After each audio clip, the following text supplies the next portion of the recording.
So this is really interesting. Usually when it's time, we'll go out to the lobby and ask you to come in. I think you got tired and you told me to come in and let's start. So thanks for the signal. Balcony, you doing good?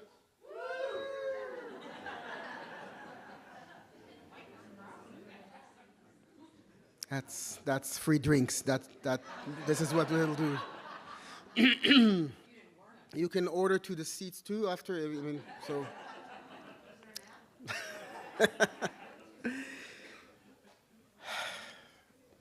Good evening. My name is Ariel Lisman, Executive Director of Eugene Parks Foundation, and welcome to another sold-out Parks Talk event. And tonight, it's the Polar Encounter.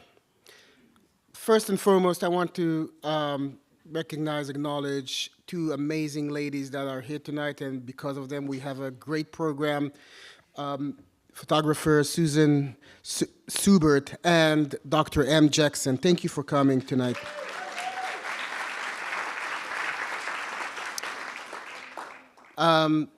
My kids are here, my mother-in-law is here. Let's pretend you came for me, okay? If they ask. Thank you. So it's great to see so many of you here. These gatherings are about connecting our community to the stories, the people, and places that shape how we experience and care for our planet right here in Eugene. For those who are just getting to know us, and there are 3-4 people in Eugene that still, I'm going to give you a 30-second snapshot of who we are and then take a couple of minutes to share what we've been able to accomplish recently and where we're headed next. If it works. No promises. It did?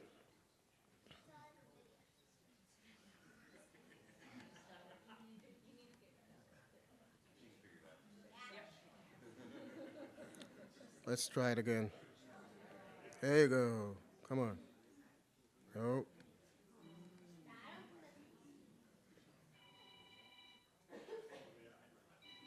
Nope. My phone? No. No. Okay.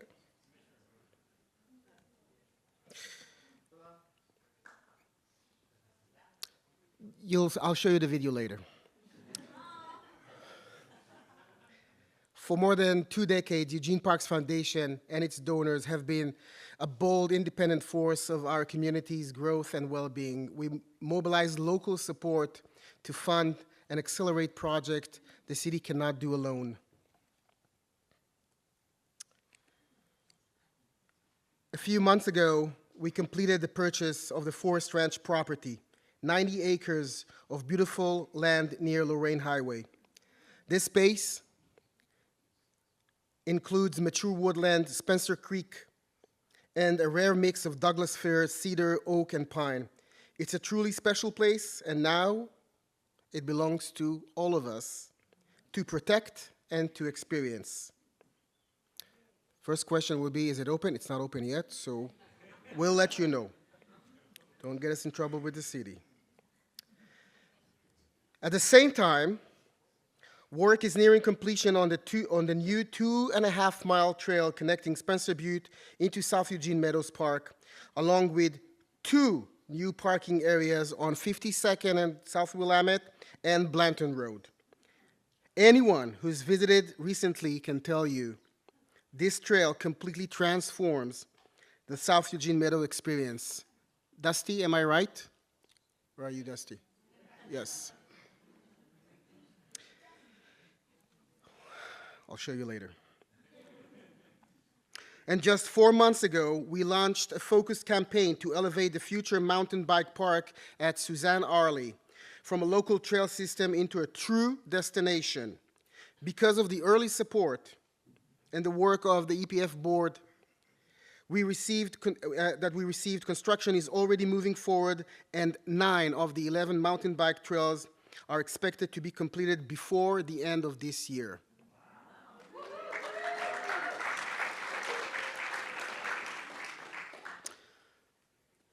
See the picture? This is not me.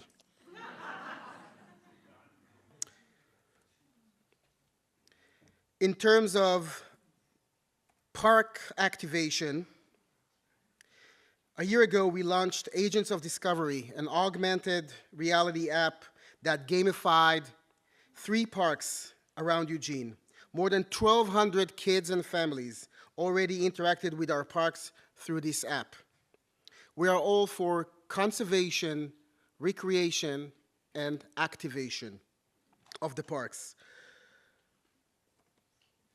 What's coming up next, the hope, is the Spencer Headwater Loop Trail, which will connect Spencer Butte through South Eugene Meadows, Forest Ranch, and the South Fork Spencer Creek. 13 miles of loop trail. We're looking at establishing, formalizing a trail system and parking solution on Coral Ridge, Black Oak Basin, Moon Mountain. Trails and parking areas will be coming. We're working on it. It's priority. We're looking for ways to connect South Eugene Meadows to Wild Iris Ridge Park. That will be a holy grail. And then hiking west from Wild Iris Ridge towards Murray Hill and north, connecting to the Amazon Bike Trail on 11th. Exploring the ways to allow more people to go from the wetlands on West Eugene all the way to Fern Ridge on the levee. That will be coming hopefully soon. And looking for ways to allow safe, accessible experience in our rivers, from confluence to confluence. So this is what we've been working on for you. What we're seeing in the world of charitable giving and philanthropy is a clear shift. More people are looking for meaningful ways to give locally, big or small. More where they can see the impact, trust where their support goes, and stay connected to something tangible they can experience and share. We see this every day, and we have built our work around it. The Eugene Parks Foundation connects people who care about the parks and recreation opportunities with ways to make a real, lasting impact. In the past 5 years, the foundation's donors have collectively invested over $4 million in land conservation, recreation infrastructure, and programming across Eugene's parks.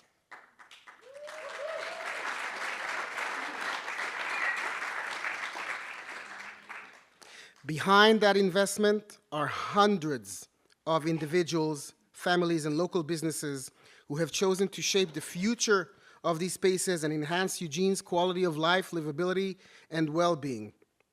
Among these supporters is a growing group of deeply committed partners, our Legacy Circle members, including EPF board members who lead by example, many of whom are with us tonight. Round of applause for them, please. Helping take this impact even further. Their leadership enables us to plan ahead, advocate effectively, and move projects towards a greater speed, with a greater speed and confidence, accelerating the development of new parks, trails, and recreation experiences for our entire community. If this resonates with you, if you see yourself as part of shaping what comes next, I invite you to join this circle and help us build the future of Eugene's parks together. There's more information about this in the folders on your chairs, which I've been told and instructed to mention, that were carefully organized by my daughters, who are here tonight to receive the credit for it. So,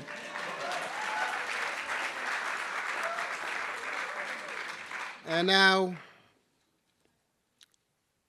to our main course. It is my pleasure to invite our first guest to the stage this evening. Susan Subert is an award-winning photographer and recipient of the Life magazine Alfred Eisenstadt Award. Based in Portland, Oregon, and Maui, Hawaii, her work has taken her around the world, including assignment with National Geographic and many other leading publications. Who wants her job right now? There you go. You can't have it. She has also been recognized multiple times by the North American Travel Journalists Association for excellence in her field. Susan has been exhibiting her work for over 30 years, and today she is represented locally by PDX Contemporary Art. And on a slightly more personal note, yesterday, she had to replace the main water line to her home to the tune of $11,000. So tonight, any print you purchase for only $650 will go directly to supporting, specifically, DNF Plumbing Company.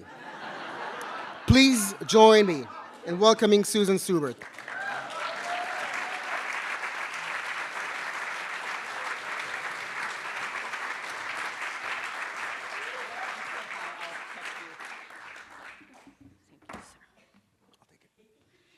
Hey everybody. Thank you so much for coming tonight. This is such an honor and a pleasure to be here. Back in Eugene, I love this town. I do live in Portland pretty much full time now. And probably be spending a lot more time there now that I have to probably get a job slinging espressos and pizza. It's fun. I had a lot of experience that in college. It's an honor to be here tonight. I would like to thank Ariel for inviting me, my colleague, Dr. M. Jackson. I'm your tech support. Yeah, she's tech support now. We're very, flexible with our roles. Whoever said I need more light, you're right. Yeah, exactly. You need a flashlight over there.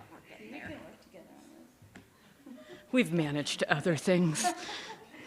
And of course to the Eugene Parks Foundation, because that's what we're here for tonight. I think what's really important, obviously I think what brings us all together, although the work that I'm showing tonight is the polar regions. Oh, I won't touch that, but that's the button. Okay, and I can use the arrow keys? Okay, all right. Okay, now I can you hear me now? Yes, okay, sorry, I can yell. So I did take drama classes, wherefore rejoice, what conquest brings ye home? Sorry, so digress into some Shakespeare. All right, no, sorry, let's get back on track. Yes, so let's talk about the importance of wild spaces. I think that's really I'm just gonna turn on my timer here so that I don't spend all evening because there's more wine to drink. And obviously we have our keynote speaker. But the importance of open spaces, and I don't think there's any place more open than the polar regions. How many of you have had the opportunity to visit either up in the Arctic or down in the Antarctic? Yes, whoa, look at that in the house. Love it.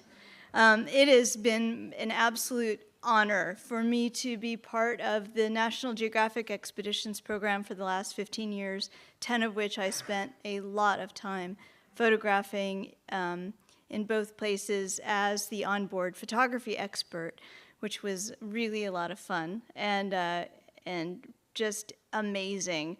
One of my colleagues, Jim Richardson, always says, well, if you want to be a good photographer, just go stand in front of more interesting things. And I think that's really good advice. And point taken. So in the interest of discussing, kind of segueing into what Em is going to be talking about tonight and to try to tie this into how important open spaces are, I'm just going to show a little bit of, talk a little bit about some of the pieces that are on exhibit tonight, just briefly, and then speak a little bit about what you can see if you happen to visit PDX Contemporary Art in Portland. The gallery is owned by Jane Beebe. Some of you may be familiar with her husband, Spencer Beebe. He's done quite a bit of work for the Nature Conservancy and organizations that, again, really focus on outdoor spaces. And I will be around afterwards, so if you have any other questions, feel free to ask me anything. So this piece is the Austafana ice cap up in Svalbard, and I believe, if I'm not incorrect, it's the third largest ice cap on the planet. Okay, thank you. I'm going to be glancing to M for like, is that right? And it's just an incredible place and melting at an alarming rate.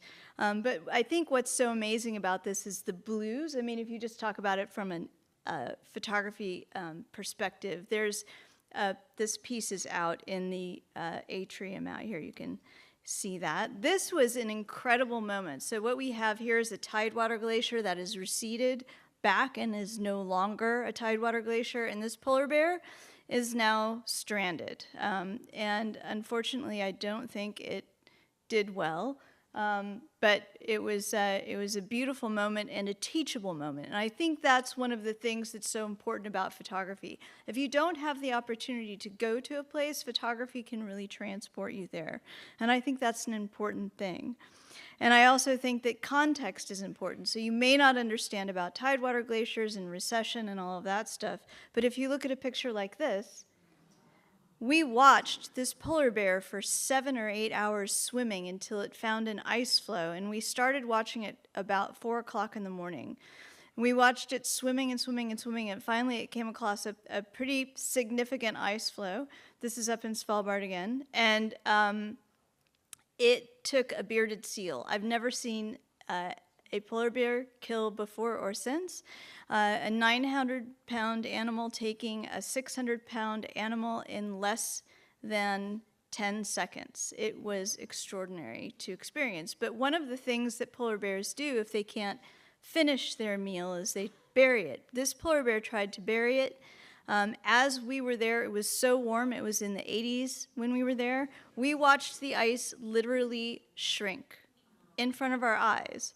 So this sort of timeline is something that is concerning, and I think that we need to address.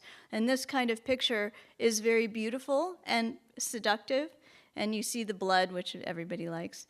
But it's also very scary in that it really shows precisely how fast this ice is melting up in the north. This is my first encounter with a tabular iceberg in the Southern Ocean. I titled this The Blue Wave, and I hope that that is what we see in November.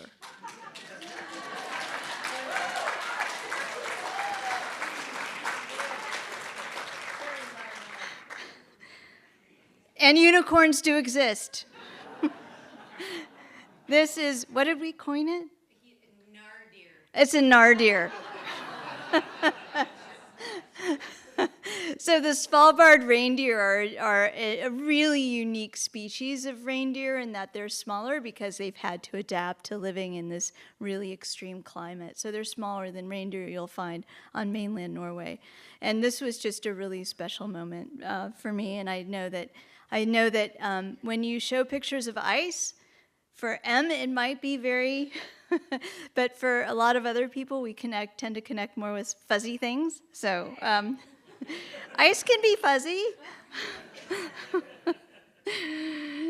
And then this is one of these incredible moments. This is an Antarctic Sound, and we just had this beautiful, every time I see this image, all I think of is peace on Earth. And I know that kind of feels like miscongeniality, but, world peace, blah, blah, blah. But I do love just this quiet moment. And the colors, these are not super saturated colors. And one thing, if you've been to the polar regions, particularly to Antarctica and Antarctic Sound, and you catch one of these incredible evenings, you will see that this is reality, this is beauty, this is what we have hope for. This is what is going to carry us into the future and for our children and grandchildren, that we we can preserve it in photographs, but it'd be great if we can actually preserve it in real life. The next two pictures I'm going to show you are not on display here. These were in the show that I had last year about this time at PDX Contemporary Art. It was my first show with that gallery. Dr. M. Jackson was kind enough to come up and give a talk with me, and we had a lot of fun discussing the intersection between art and science. And one of the things that's interesting is that although these are beautiful pictures, these are tabular bergs that you will find in what's called Iceberg Alley on the eastern side of the Antarctic Peninsula. And there's a lot of scientific information about this picture that you don't necessarily see. And what's been so wonderful about my relationship with Em is that we've been able to have this dialogue where we discuss how you can make beautiful pictures that draw people in, and then you realize that this is actually data. You are not only recording a moment in time, in our lifetime and our point in human history, you're also recording data of ice and the ice record, which Emma's going to talk about later with far more expertise. And then this to me is one of my favorite images. This is from Svalbard, and oftentimes when I travel on the ships, we will park in what's called fast ice. What you don't see in this picture is up here. There's a polar bear behind that iceberg up there. But when I saw this crack in the ice, it just felt like a metaphor for sort of how my mental state is at the moment with politics, but also how, like, wow, this is a really interesting analogy for how we can connect images to not only metaphor and data and information, but also beauty. So I'm going to stop talking about that, and it is my great pleasure to introduce the keynote speaker, Dr. M. Jackson.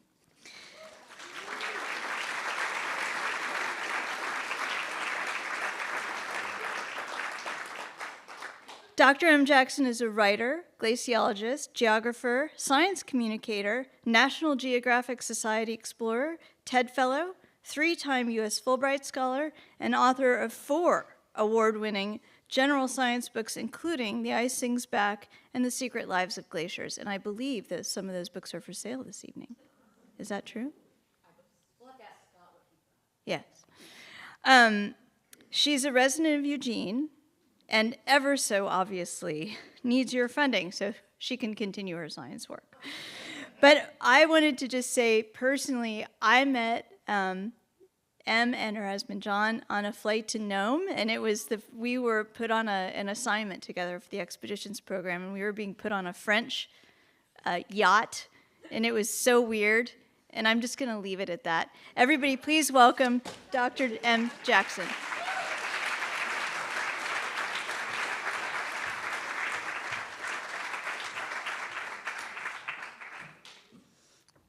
I'm glad Susan didn't finish the rest of that story.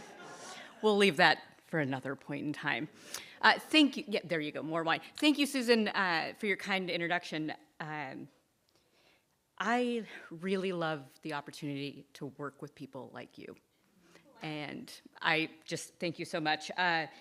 When, I'm pouring water, sorry, can't do 2 things at once. When it was suggested that I come and do a parks talk, my friend who's somewhere in here, the lights, I can't see anyone, but hi, Becky. Becky said to me, you should do a parks talk, you should talk to Ariel. And I was like, cool, who is that? And then the coffees, the future of Eugene parks, the have I met this person, just the overwhelming immensity of friendship that Ariel has brought to me has been just a treasure. And I'm so grateful to be here tonight, to be working with Susan, who I said, well, I'm going to give a talk. Why don't you come too? And then everything that Ariel has taught me about the Parks Foundation. I've done so much of my work walking the trails of Eugene. I have written all of my books, mostly on the Notes app of my phone. So I'm the person that's been walking who looks like she's texting along the Ridgeline Trail and Ayers Ridge and now in the Meadows. And so I don't have the opportunity often to do much work here in Eugene. And so when Becky and Ariel and everyone said, do a parks talk, I'm here. And I'm really glad to be here. Thank you so much, everyone. I also just want to take a second and thank you for being out.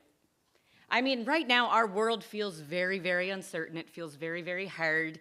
And the energy it takes to leave our homes is a little bit more.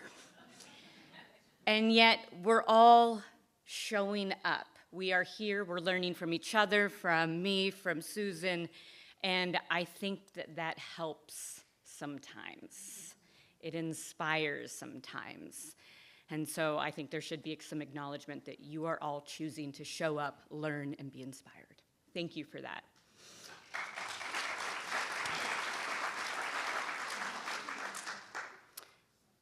I think we'll start there. We're going to start there with some inspiration and a fun story.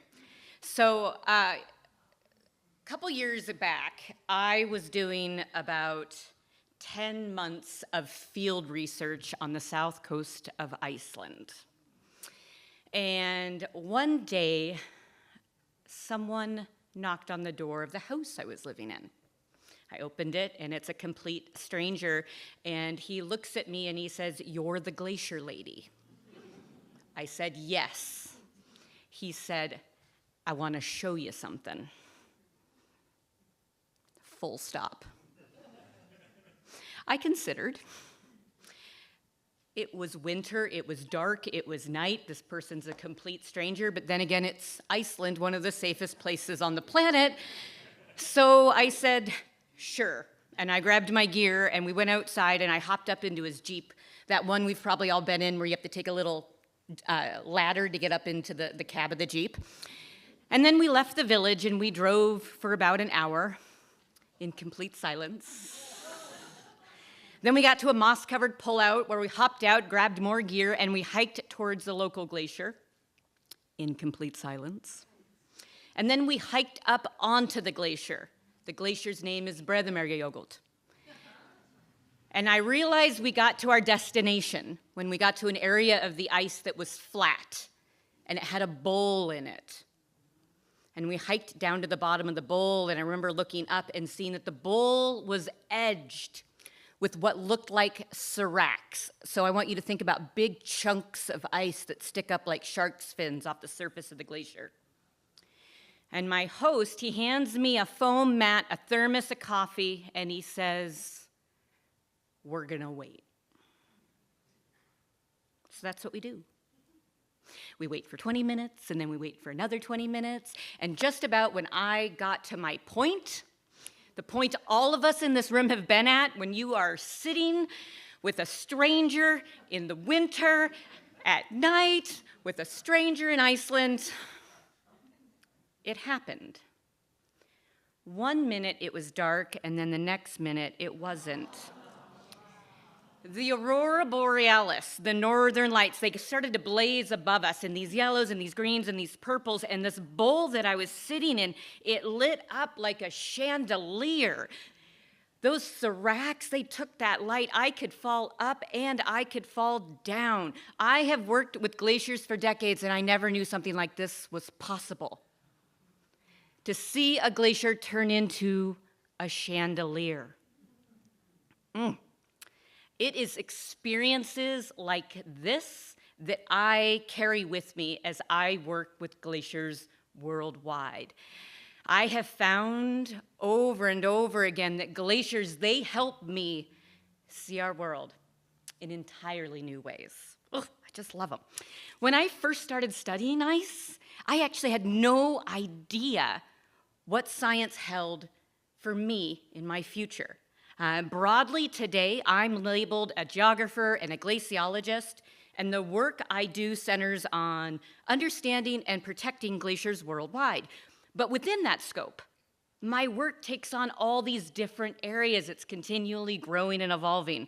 I get to be an explorer and a science communication expert for the National Geographic Society, which means I've had the privilege of working from all 7 continents and lying to every possible glacier student in the world, convincing them that yes, glacier work is always this green this sunny.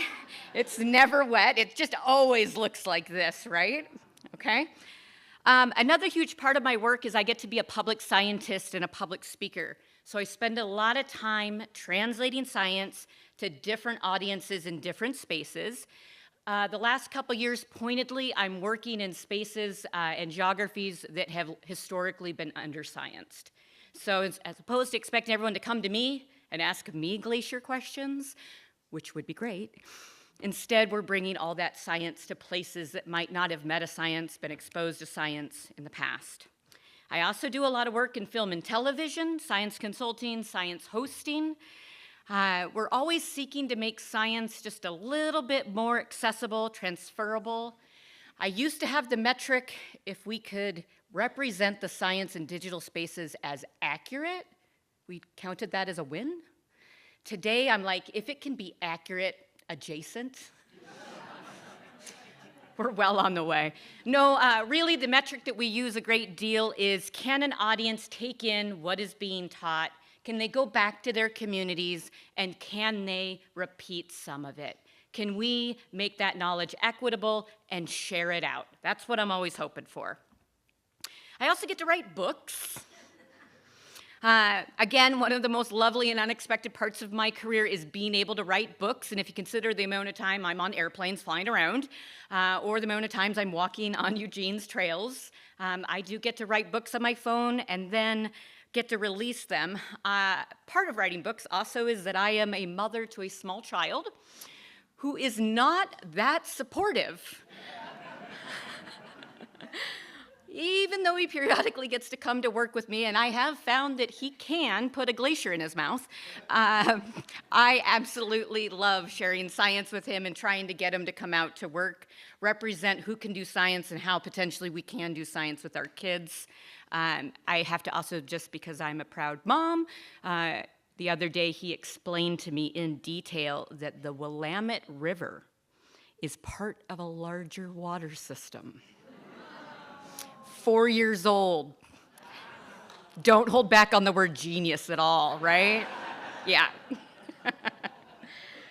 Okay, so I tell you all these different areas and I do all this other work as well, but I'm telling you this mainly to speak to all the future scientists in the room, because this is one of the things I value so much about science. It's this really big tent. And it should be this big and welcoming space where you can practice science in all sorts of ways that overlap with passions, with creativity, with curiosity for our world.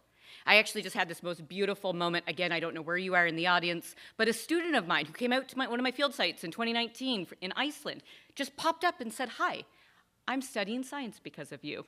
Yes, this is, okay, we got this, okay? So, if you haven't figured it out, I spend most of my time thinking about glaciers, thinking about what is and is not happening and how all of that might impact all of us, right? How does what is happening with ice connect to you and me and people everywhere? And then I spend all my time trying to figure out how I can translate that and in what format. How can I meet you with digital content? How can I meet you with books? How can I meet you with talks? All of this kind of thing. In this space, I'm going to educate you about glaciers, and hopefully you're going to enjoy all the beautiful pictures. Okay, so right now, we have about 5.8 million square miles of ice still existing on this planet. Some 400,000 glaciers and glacierettes worldwide right now. And we define a glacier as these moving bodies of land ice that are made from snow that persist year after year after year across time. That's our definition. But that process of creating a glacier, it requires just a few more details. So, this is the part where I'm curious if any of you know this. For a glacier to grow, for it to thrive, it only needs 3 things. And I'm going to ask you to break decorum. I can't see any of you, but you all can see me. Any guesses, feel free to shout out what the 3 things are that you need to grow a glacier. Yes, this is why I love Eugene, okay? We need snow, okay? So we don't need rain, we need snow. We need temperature, and what type of temperature? We need cold temperatures. What's the third thing we need? I know Becky's voice. Okay? Yes. For our basic ingredients, if we're doing a hanging basket glacier right here, right, the three things we need snow to be able to fall. We need cold temperatures to allow all of that fallen snow to persist. And then we need time to help all of those snowflakes turn into a glacier. If we're missing one of those, it doesn't work. We all know it snows in Washington, D.C. No headlines yet of a glacier taking over a certain building, okay? Susan got to tell a spicy joke. I get to tell a spicy joke, okay? So, the transformation for all of those snowflakes to turn into a glacier, it's actually a little wild. A single snowflake, it doesn't weigh all that much. Any guesses how much a single snowflake weighs? You're all nodding, right? 0.001 to 0.02 grams, I heard it, right? Yeah, we're there, okay? So that's one snowflake, but any guesses on what a billion snowflakes weigh? Immeasurable, a lot, right? Somewhere in there, that's a specific unit, right? Okay. It does actually matter, though, because I heard a few of you say pressure when we were figuring out what our base ingredients are for a glacier. Pressure matters here, because you have one snowflake, it doesn't weigh all that much, but you start adding those up. The pressure for that bottom stack, those snowflakes at the bottom, that collective pressure starts to cause those snowflakes to transform into one another. As in, each snowflake, it reaches out under pressure and it touches the tips of the snowflakes that surround it. And then it starts to move closer and closer and closer, and it starts to expel all of this air between its arms, between its flakes, and it starts to tuck into itself, into those neighboring snowflakes. A way to think about this is what you see on the screen. It's like an open hand that starts to tighten into a fist, into billions and billions of hands that become fists, that become a glacier. In glaciology, we call this process fernification, but I am finding more and more that people actually call this community. It gets wilder if you want to really think about snowflakes. Is there some yeah? Yeah, okay. Millions and millions of snowflakes becoming glacier. On the screen right now is something I absolutely love. These are Wilson Bentley photographs of individual snowflakes that were taken in the early 1900s. Over Bentley's lifetime, he photographed some 5,000 snowflakes. Each composition, a single crystal reclined upon a bed of black velvet.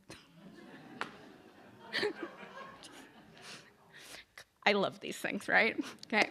So Bentley actually changed how science understood snow by making quite obvious what maybe some people had suspected but we hadn't ever really known before. No two snowflakes, just like no two people in this room, are ever alike. This is what catches me, okay? Even if you're measuring down to the atomic level, the possibilities of snowflake expression, they remain unquantifiable. I get my head around that, right?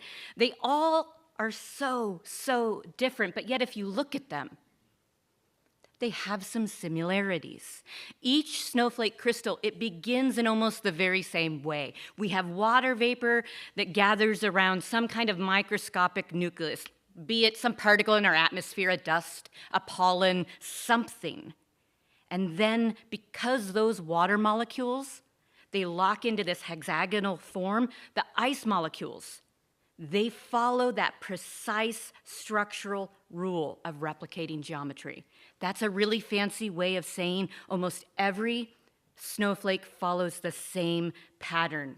It's a 6 fold, repetition of 6 arms, 6 corners, 6 sides. That's how all of us can look at that, have pattern recognition, know that that is a snowflake. Those are the rules for snowflakes. Might be similar to some of the rules for being human, right? But within those rules for being a snowflake, there is immense expression as a snowflake falls from the sky to the ground and interacts with our environment. There's this endless variation, creativity, expression. Humidity might alter the branch thickness of the snowflake. Temperature, it might sharpen the edges of it. Turbulence, it might interrupt the symmetry of the flake. Every snowflake you ever see becomes this negotiation between our environment, between our atmosphere, between accident, order, personality, interests. And then they hit the ground. And with cold temperatures, they begin, all of these snowflakes to stack up. They begin to transform together into glacier ice, which over the years and the decades and the centuries, depending on where you are, and where you are matters, because there are glaciers all over our planet, and they are growing in all sorts of conditions and environments, which, as we now know, can create all sorts of expressions and shapes. I wanted to show you a few of my favorite types of glacier shapes, not scientifically chosen, and we can't tell the other glaciers, right? Okay, I just want to get you hooked here, right? So we have snow that fell and created what you see on the screen right now. Anyone know what this is? This is not a hard quiz. These are ice sheets, right? These are the types of glaciers that flow 50,000 square kilometers unconstrained over a landscape as if someone put a sheet over the landscape. We have ice sheets in 2 places left on this planet. Any guesses? Antarctica and Greenland. Those are where they are still today. A lot of us have lived or recreated or been in landscapes that are shaped by ice sheets. If you think about the last glacial maximum, which I do daily, breakfast talk at my house is riveting. Oregon actually doesn't have too much landscape that was actually caught up in our last glacial maximum. The big ice sheets that came down through Canada and the Pacific Northwest, they stopped a little bit north of here, right? But Oregon does have this type of glacier. So these are our valley glaciers. These are our alp and our outlet glaciers. These are huge flows of ice that is shaped by the mountainous terrain it moves through. Through being the key word here, right? Because glaciers are so powerful, they sand down, physically reshape our planet's crust. They carve out these quite distinctive U-shaped valleys like the one you see on the screen of this glacier in Kazakhstan. Once you start recognizing U-shapes, you see them everywhere. You can have a wee stroll up in the Cascades, the Wallowas, the Steens, and you're gonna see these big U-shapes, right? That tells you a glacier came through here. We have snow that creates Piedmont glaciers. This is the Elephant Glacier in Greenland. So Piedmonts, they are flows of ice that start in these constrained mountainous areas, and then they flow out into these big plains. And when they do that, they'll make a crescent shape, this big lobe. If you were hypothetically my toddler and spilled honey on the flat table and then laughed at mommy, mommy didn't get upset because I said, obviously, you were making a Piedmont glacier, right? We have glacierettes. These are smaller ice masses. These are formed through drift or avalanche snow or broken apart larger bits of larger glaciers. What you're looking at on the screen right now is a glacierette atop Kilimanjaro in Tanzania. Hard to get scale. So for the eagle eyes in the room, you can look in the ash and you can see footprints. So for everyone that was like live fact-checking me as I tell you this talk, I said earlier we have 400,000 glaciers and glacierettes on this planet. Some of my colleagues, when they do global glacier inventories, don't count glacierettes. They say they're too small, they're insignificant, they can't vote.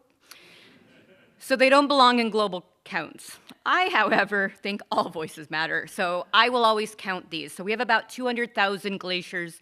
We've got then another 200,000 glaciers, rock glaciers, and all the other features, which brings me up to our 400,000. Okay, one last one just to really surprise you.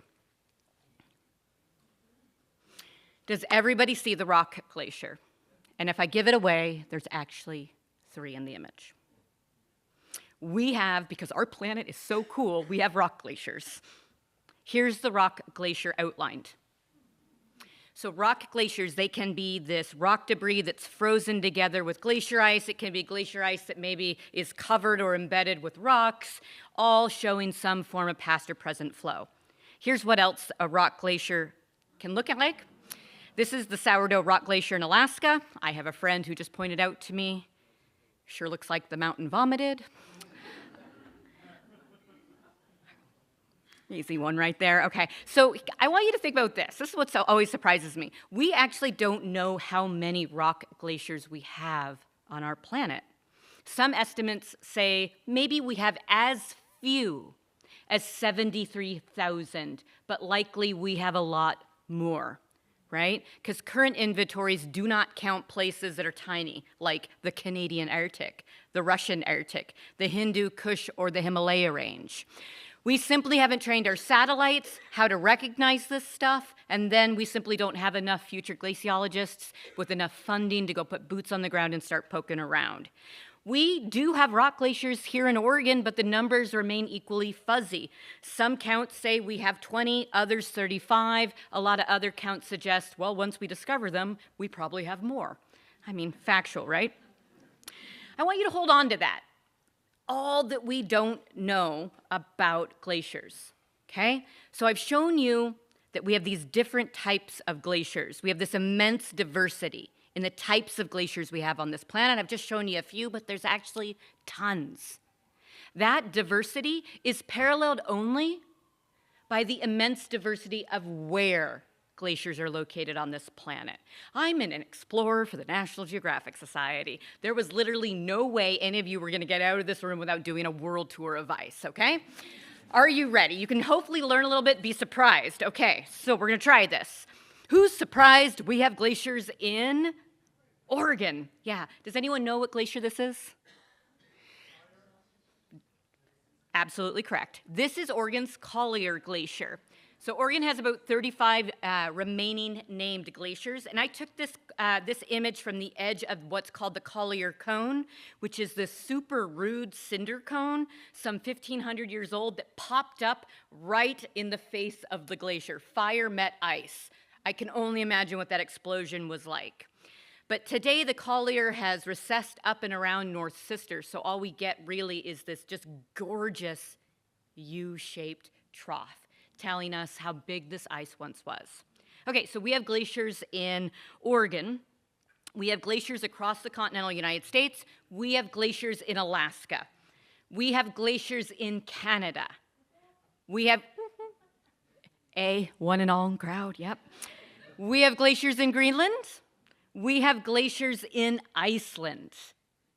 We have glaciers in Svalbard, in Jan Mayen. So where Susan was showing you images of polar bears earlier in Svalbard, this is the other people that eat seals up there. Okay, we have glaciers in Scandinavia. You're looking at a small hanging valley glacier in Norway. We have glaciers in Central Europe. If you skied in Europe, a lot of spaces you're skiing in remnants of glaciers. We have glaciers across Russia. I can't show you a photo because I'm not allowed in. We have glaciers in China.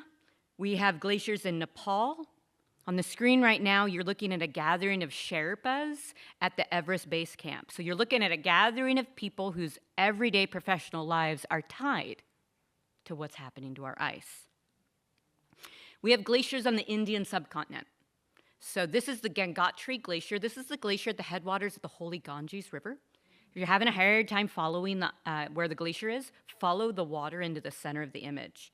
So glaciers are not always blue and white and sparkling. They can often be dark, covered in sediments, like we have glaciers in Pakistan. This is the lower Baltoro Glacier. So if you're looking at the image, If you're looking at the image, everything that's spiky is mountain. Everything that is flat is glacier in the middle of the image. And then for the eagle eyes in the room, you can get scale by seeing the people who are hiking towards the glacier at the bottom of the image, right? We have glaciers throughout northern and central Asia. We have glaciers in the Caucasus.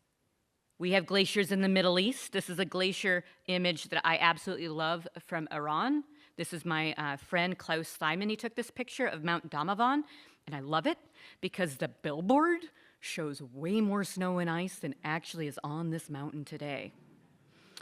We have glaciers in Africa. Yes, always say yes, there are glaciers in Africa, right? We have glaciers in the tropics. We have glaciers across South America. We have glaciers in the southern Andes and Patagonia. I'm going to take a pause on this image because I have some friends I just made who are part of our crowd. Anyone recognize the mountain line in the background?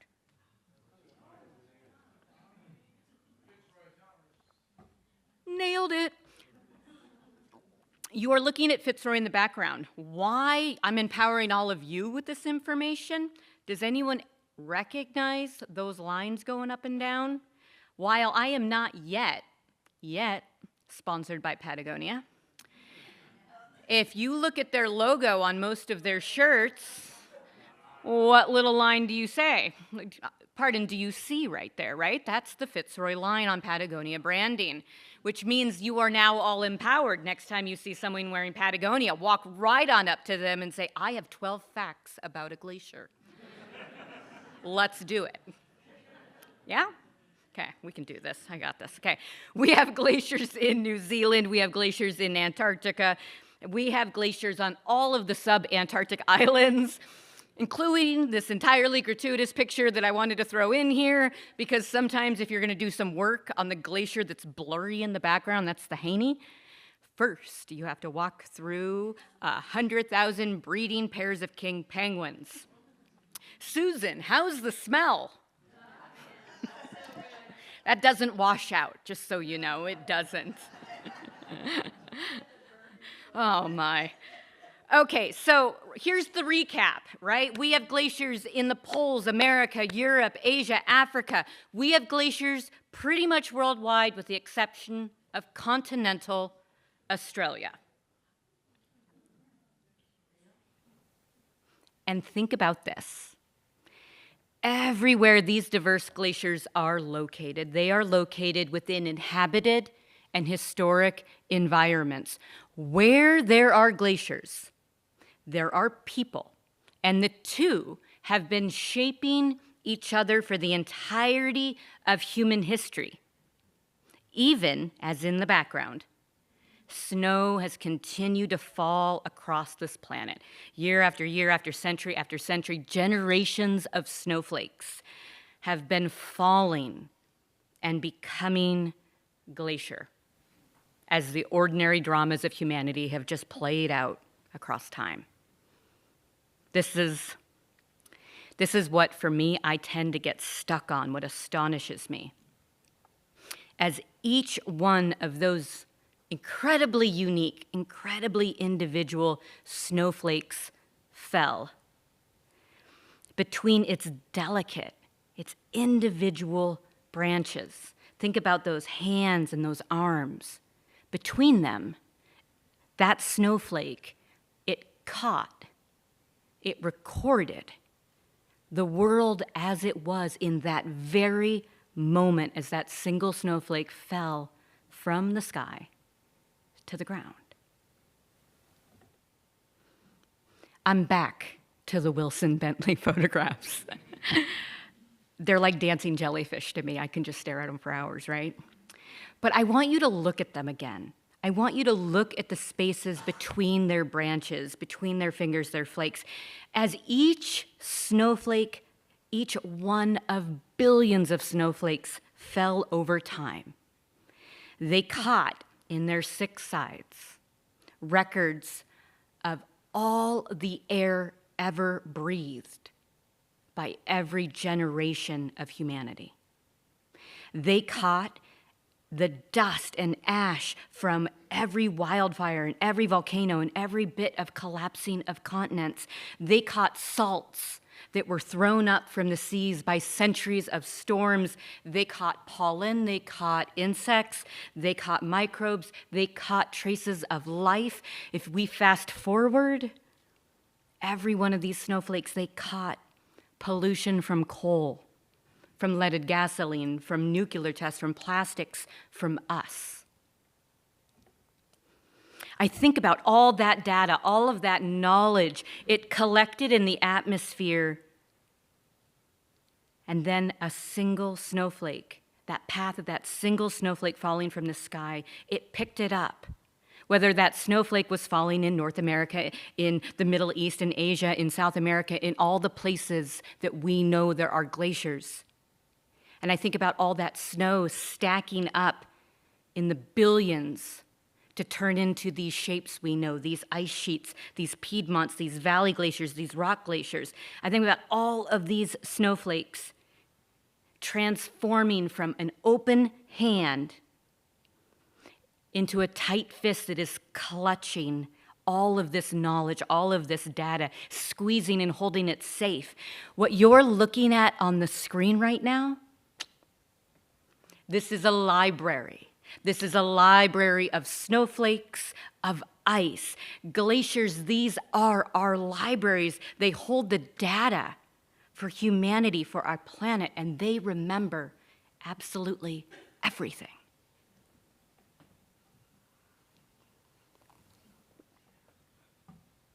On the screen right now, this is my dear friend, Ali Cristosello.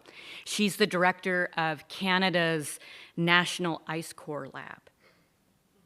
She's a driller. That's the first thing she'll tell you about herself. She travels to all of the places on the planet that have old ice. Places we all in this room now know. Think about places like the poles, like the Hindu Kush area, the Karakoram, and she drills ice cores.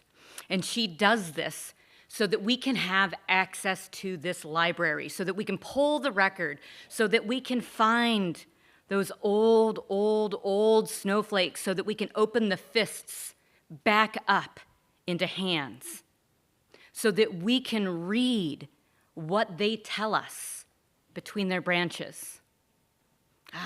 And what they tell us, right?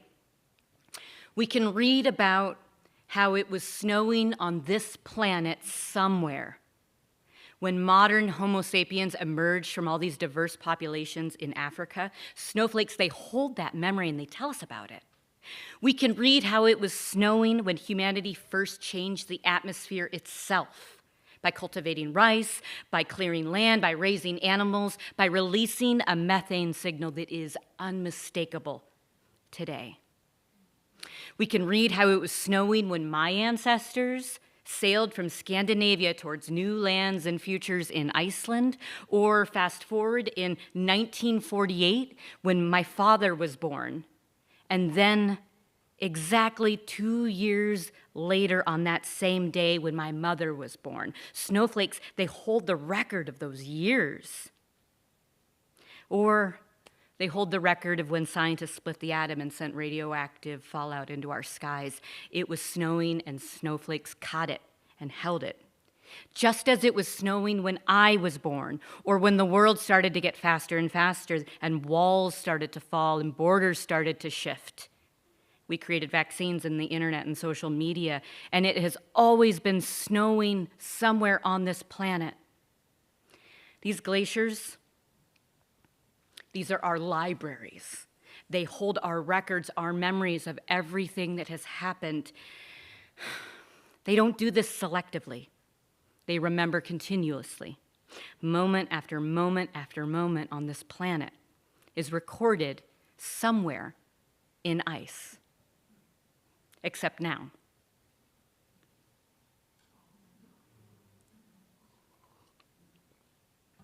When my son was born,